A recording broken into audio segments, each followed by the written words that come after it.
Bonsoir, bonsoir, chers amis, comment allez-vous?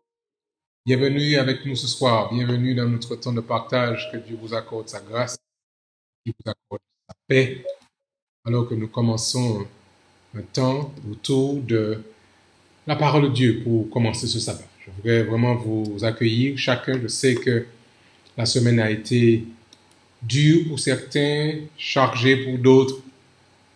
Mais quel que soit ce que nous avons vécu, nous avons de la joie de nous retrouver dans le temps de Dieu.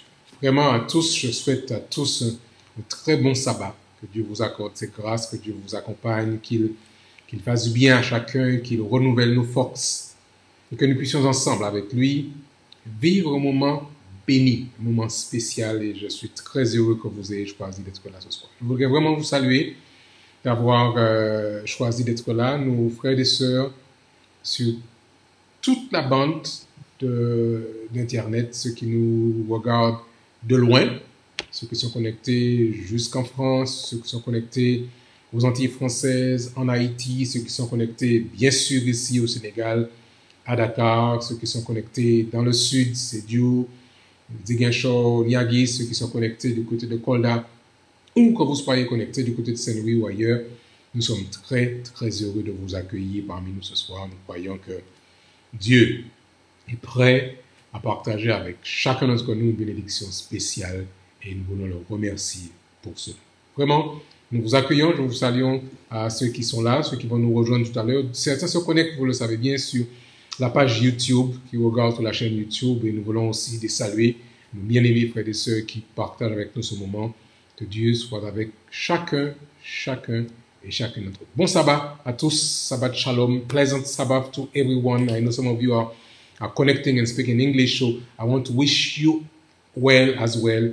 A very pleasant Sabbath in the name of the Lord. Merci à vous d'avoir choisi d'être là et que Dieu soit avec chacun d'entre nous. Nous allons prier pour pouvoir commencer ce moment et inviter Dieu à nous accorder sa bienfaisance présente par son Saint-Esprit en cet instant. Voulez-vous avec nous prier, chers amis? Faisons-le ensemble. Notre Père et notre Dieu, nous voulons te dire merci pour ton amour. Merci pour ta grâce. Nous apprenons depuis quelque temps, Seigneur, à apprendre à compter sur toi à chaque étape de la vie. Merci de ce que tu nous as permis de vivre tous ces jours jusqu'à ce point. Et de ce que tu promets d'être avec nous pendant les jours qui vont suivre. Mais déjà pour ce soir, dans ce sabbat, nous voulons nous confier à toi et t'inviter à vivre avec nous ce moment. Nous t'en prions, Père, au nom de Jésus et pour ta gloire. Amen. Encore un bon sabbat à chacun d'entre vous, chers amis, que Dieu vous accorde sa grâce.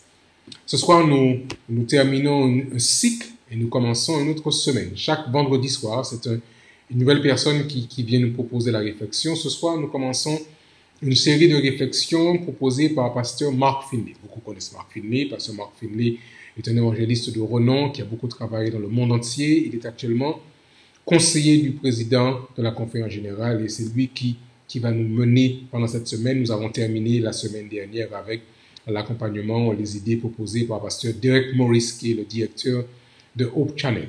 Donc, c'est pasteur Mark Finley qui sera avec nous cette semaine et qui va nous conduire chaque soir jusqu'à jeudi soir prochain. Nous sommes parvenus au 57e jour de notre cheminement ensemble dans ces 100 jours de prière avec un objectif qui est clair. Comprenez bien, nous voulons demander à Dieu par la prière de nous accorder l'effusion du Saint-Esprit.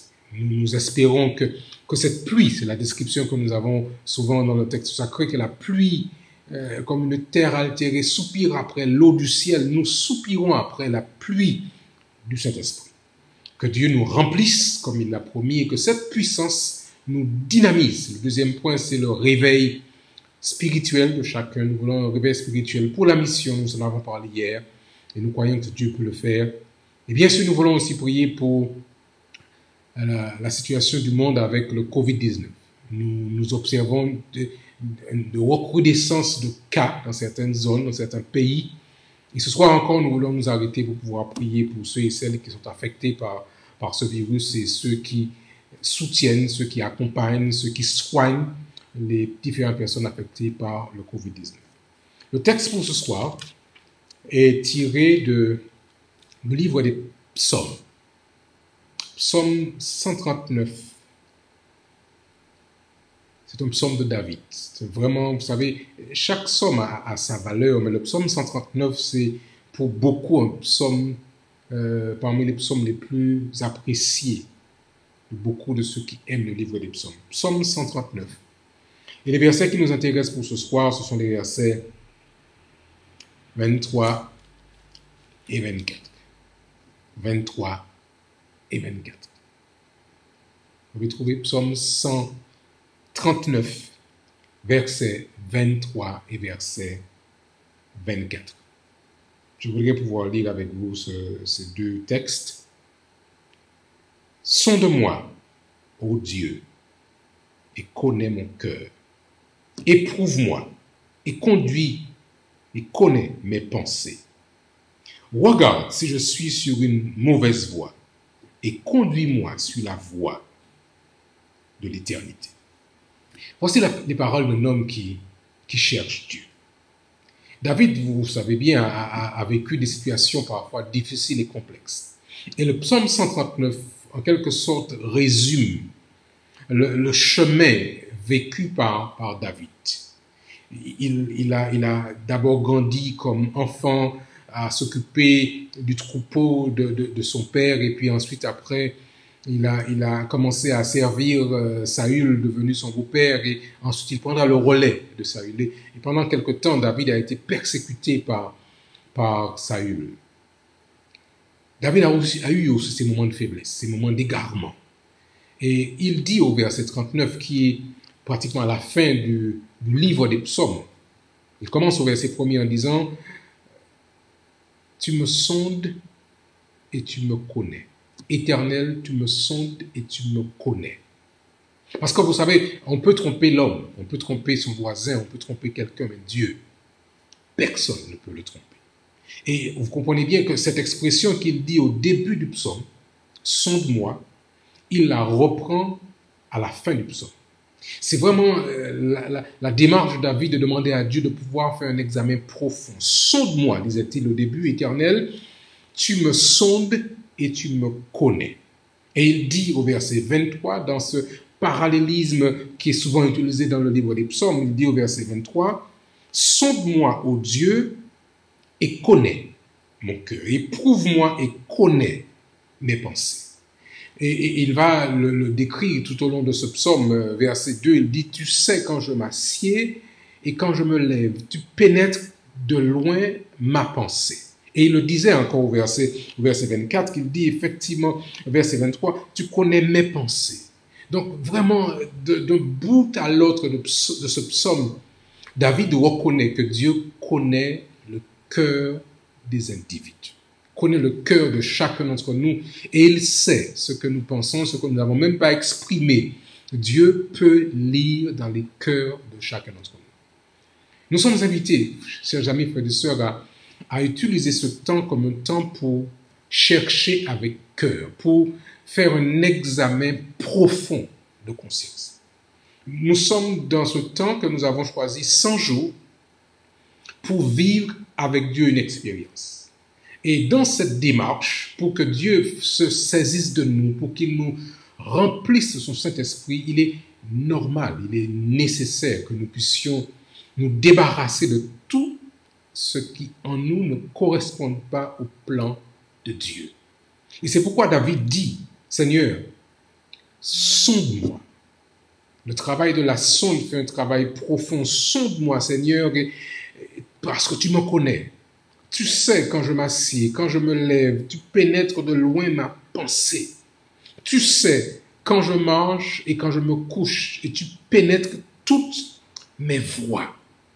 Car la parole, disait-il encore, car la parole n'est pas sur ma langue que déjà, ô Éternel, tu la connais entièrement. Nous ne pouvons rien cacher à Dieu. Et dans ce temps dans lequel nous sommes, chers amis, il est donc, je le crois, précieux pour vous et pour moi de faire cet examen de conscience, de pouvoir nous laisser guider par Dieu, afin que l'Éternel nous montre, qu'il nous révèle tout ce qui en nous fait obstacle à ce que nous recevions la pluie de l'arrière-saison. Parce que, croyez-moi, Dieu est prêt à déverser sur son peuple, sur ses enfants, sur son Église, sa puissance. Notre Dieu n'est pas un Dieu qui est récalcitrant. Il est prêt à déverser de grandes choses. Mais très souvent, nous sommes, vous et moi, l'obstacle qui freine la main de Dieu. Alors, comme David, nous sommes appelés à vraiment inviter le Seigneur à nous examiner, à nous purifier,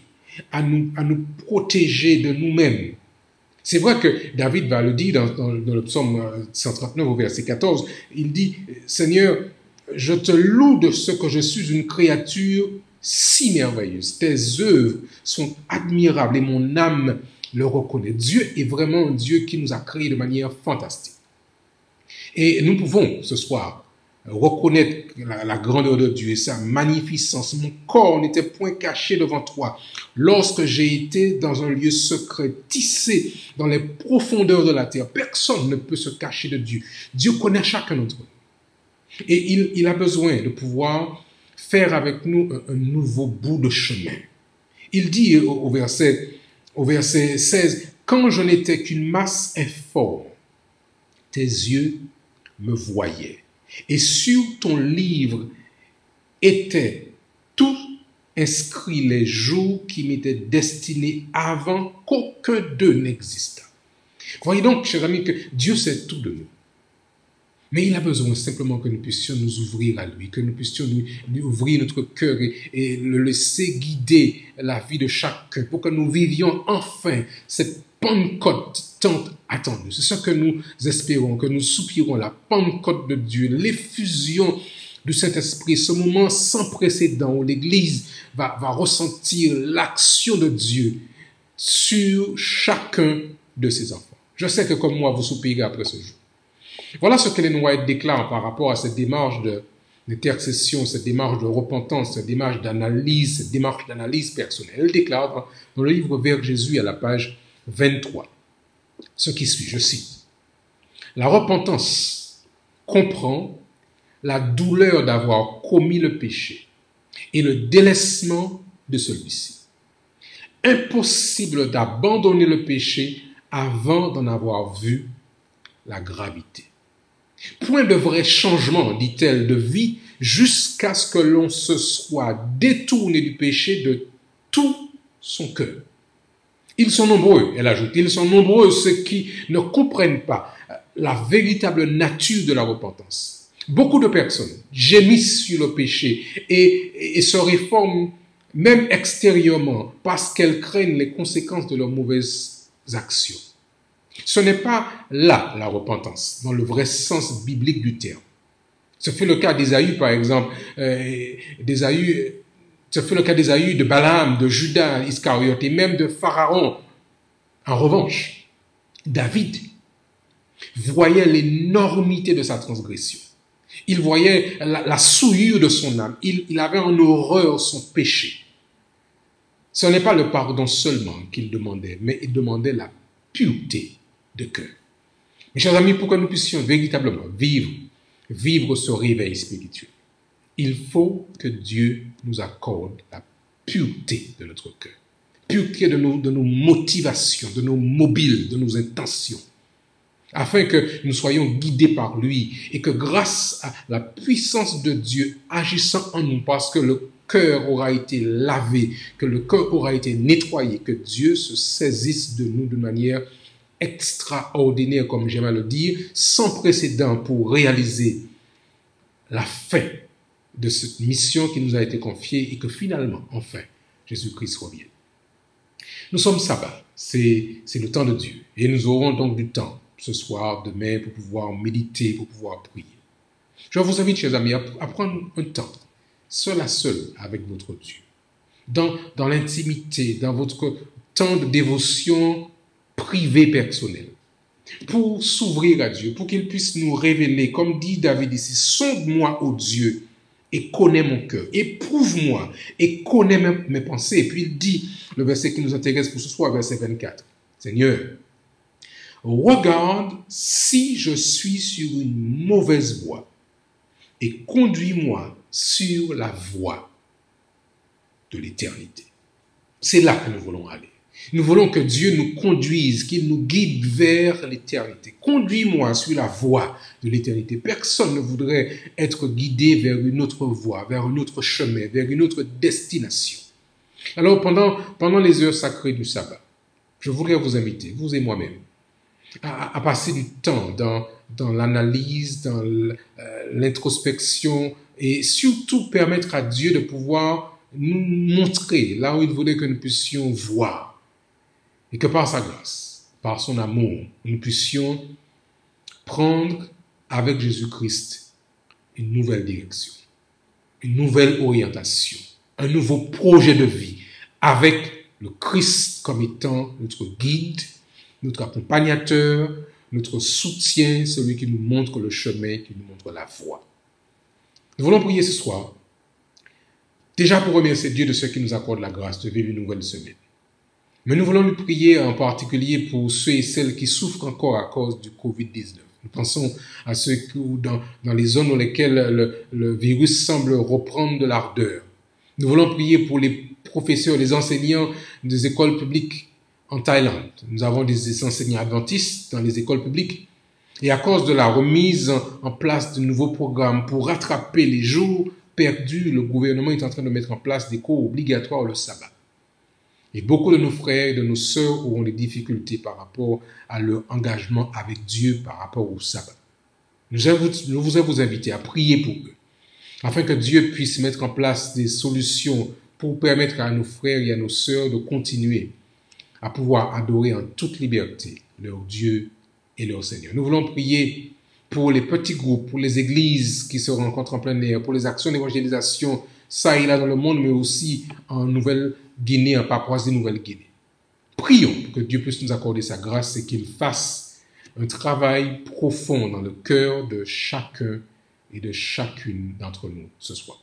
Je voudrais vous inviter à vous recueillir avec moi et demandant à Dieu, pendant ce sabbat, de vivre avec lui une expérience nouvelle, un moment intime, profond, fort, afin que les jours qui vont suivre soient des jours où Dieu va nous permettre de nous préparer à recevoir la pluie de l'arrière-saison qu'il a promis à son peuple et à ses enfants. Je vous invite à vous incliner avec moi, mes chers amis, nous allons prier notre Dieu. Père Céleste, tu nous connais. Tu connais chacun d'entre nous. Depuis le jour où nous avons vu le jour, où nous avons apparu sur cette terre jusqu'à maintenant, tu connais chacun d'entre nous. Maintenant, Seigneur, viens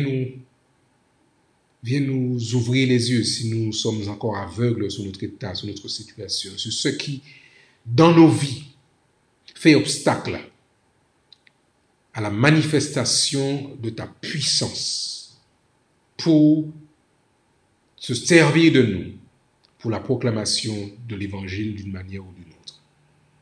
Bénis, Seigneur, chacun de nos amis qui prie avec nous en cet instant. Nous avons commencé une démarche depuis le 27 mars. Nous sommes, Seigneur, parvenus au 57e jour et dans cette deuxième phase, nous voulons passer dans des étapes concrètes de la démarche avec toi, parce que nous savons que tu es prêt à déverser ton Saint-Esprit. Et nous ne voulons pas avoir passé tous ces jours en vain.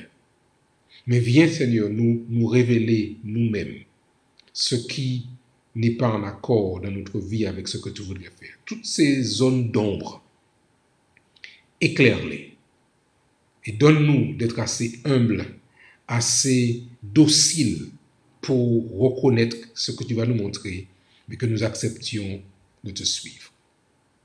Veuille bénir, Seigneur, ces zones où le Covid-19 est en train de ressurgir. Là encore, Seigneur, fais grâce, nous t'en prions. Étends ta main et que par ta grâce, tu puisses retenir les vents et que les hommes, les femmes se tournent vers toi pendant qu'elle est encore temps.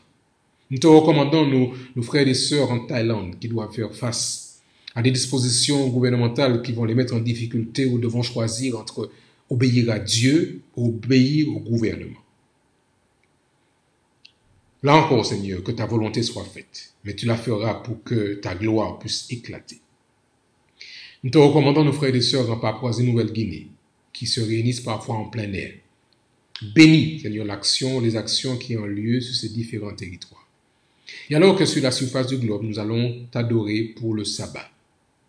Merci, Père, de déverser sur chacun de tes enfants une dose spéciale de ta bénédiction.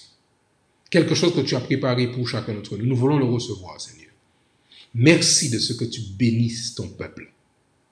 Là, dans le monde entier, ici au Sénégal et dans toutes les zones où ils sont connectés. Bénis, Seigneur, tes enfants, comme toi seul sais le faire. Que cette bénédiction puisse dégouliner, puisse tomber sur nous et que nous puissions en retour la partager avec ceux et celles qui vivent à côté de nous et autour de nous.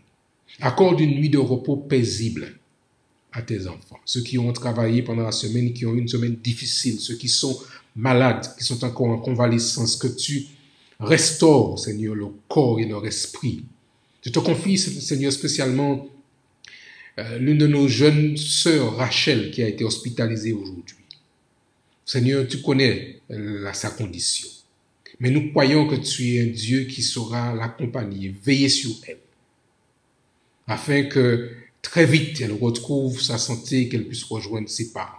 Sois avec elle, sois avec Rosine qui est sortie de l'hôpital, Seigneur, et qui continue son processus de soins à la maison. Fais du bien à tes enfants, ici au Sénégal, mais dans le monde entier. Sois avec chacun d'entre nous. Et que ta paix, que ton amour et que ta grâce demeurent avec nous pendant les heures sacrées de ce sabbat. Je te prie, Seigneur, au nom de Jésus et pour ta gloire. Amen. Amen. Chers amis, je voudrais encore vous souhaiter à tous un très bon sabbat. Je prie pour que Dieu vous accompagne, qu'il vous accorde sa grâce, qu'il soit avec chacun d'entre vous. Vraiment un bon sabbat à tous. Et que nous puissions ensemble goûter à toutes ces joies que l'Éternel a préparées. Bon sabbat. Rappelez-vous que Dieu vous aime. Nous vous aimons, Dieu vous aime. Et partageons ensemble la fraternité d'appartenir à la famille. À très bientôt. Demain soir, nous allons nous retrouver bien sûr sur cette même chaîne, sur ce même plateau, soit sur YouTube, soit sur Facebook. Mais que Dieu vous accorde sa grâce et sa paix. À demain soir, Dieu voulant. Bon d'entre vous.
Thank